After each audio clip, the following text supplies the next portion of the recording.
السلام علیکم ورحمۃ اللہ وبرکاتہ۔ محترم ناظرین، آپ کی انتظار کی گھڑیاں ختم ہوئی ہے اور دینک لوک ہت نیوز سلوڑ کی نئی اور اگلی خبر کے سر آپ کا استقبال۔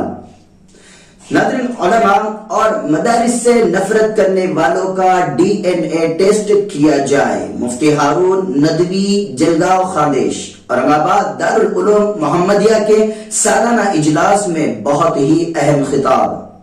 خبر تفصیل سے۔ مسلمانوں، ان مدارس نے ملک پر بڑا احسان کیا ہے۔ انہی مدارس سے وہ علماء، وہ جیالے پیدا ہوئے ہیں جنہوں نے ملک کی آزادی میں صف اول میں رہ کر قربانیوں کا نذرانہ پیش کیا۔ ان علماء اور مدارس سے اس وقت انگریزوں کو بڑی نفرت تھی۔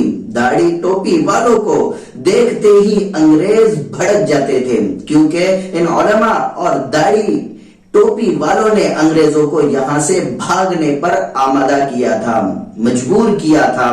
انگریزوں بھارت چھوڑو، انقلاب زندہ باد جیسے نعروں کے ساتھ تحریک آزادی وطن کا ماحول بنایا اور انگریزوں کے خلاف فتویٰ دیا، اور پھر ایک دن اللہ تعالیٰ نے آزادی کا تحفہ نصیب فرمایا۔ اس لیے انگریز ان مدارس اور علماء سے بڑی نفرت کرتے تھے، اور آج بھی کچھ لوگ ان مدارس اور علماء سے نفرت کرتے ہیں۔ مجھے یقین ہے کہ اگر ان کا ڈی این اے ٹیسٹ کیا جائے تو انگریزوں سے ملے گا۔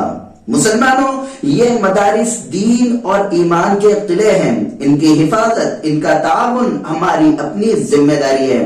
یہ حکومت کی بھیک اور خیرات پر نہیں چلتے ہیں، اور ہمارے بزرگوں کو اللہ تعالیٰ نے بڑی دور اندیشی عطا کی تھی جو انہوں نے مدارس کے لیے حکومت سے کسی قسم کا تعاون حاصل کرنے سے گریز کیا، ورنہ آج مدارس بھی حکومت کے محتاج اور دینی ایمانی تعلیم کی خدمات کے بجائے کچھ اور کرنے پر مجبور ہوتے ہیں۔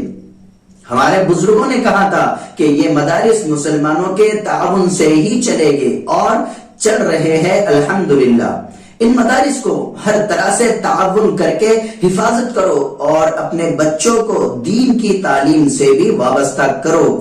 دنیا پڑھاؤ سکھاؤ، کوئی حرج نہیں، لیکن اسلام تمہیں منع نہیں کرتا، مگر اپنے بچوں کو دین اسلام کی طرف مائل کرو، ورنہ ایمان و اسلام پر ڈاکہ ڈالنے والے بچوں کے ایمان اسلام کے ساتھ کھیل رہے ہیں اور بیٹیاں ارتداد کی طرف مائل ہو رہی ہیں۔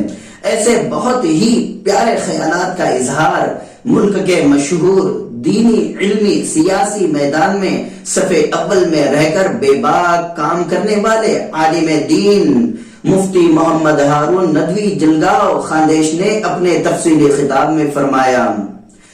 چیتے گاؤں اورنگ آباد مہاراشٹر میں دارالعلوم محمدیہ کے تکمیل حفظ قرآن اور اصلاح معاشرہ کا عظیم الشان اجلاس عام منعقد کیا گیا تھا، جس کی صدارت بزرگ عالم دین مولانا احمد پٹیل نے فرمائی، اور شہر اورنگ آباد کے سیاسی ملی رہنما الیاس کرمانی اور سینکڑوں کی تعداد میں آس پاس کے علماء اور ہزاروں کی تعداد میں عوام و خواص اس پروگرام میں شرکت کی تھی۔ حفظ قرآن کریم کی دستار بندی کی گئی۔ حافظ مولانا ایاز صاحب اور دارالعلوم محمدیہ کے علماء، خدام، ذمہ داران کی محنت اللہ تعالیٰ نے قبول کی، اور یہ پروگرام بے مثال کامیاب رہا، اللہ نے کامیاب بنایا۔ ناظرین، دینک لوک ہت نیوز سلوڑ کی تمام خبریں پانے کے لیے اس چینل کو سبسکرائب کریں اور اگلی خبر کا انتظار کریں۔ اسی کے ساتھ رخصتی چاہوں گا، خدا حافظ۔ اللہ چوروں کو کھلا رہا، لچوں کو کھلا رہا، لفنگوں کو کھلا رہا، تو کیا حافظ جی کو نہیں کھلایا؟ ارے بولو، پہلے میں امام تھا تو میں نے آج سے 10 سال پہلے سیکنڈ مارو کی کار لیا 32,000 کی، کتنے کی؟ اب پورے محلے میں بات پھیل گئی، کہاں سے آ رہا، کہاں سے آ رہا؟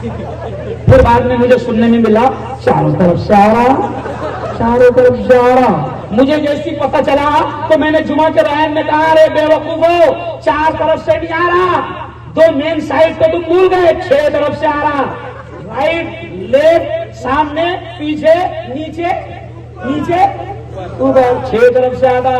ہنڈا کہاں سے آتی؟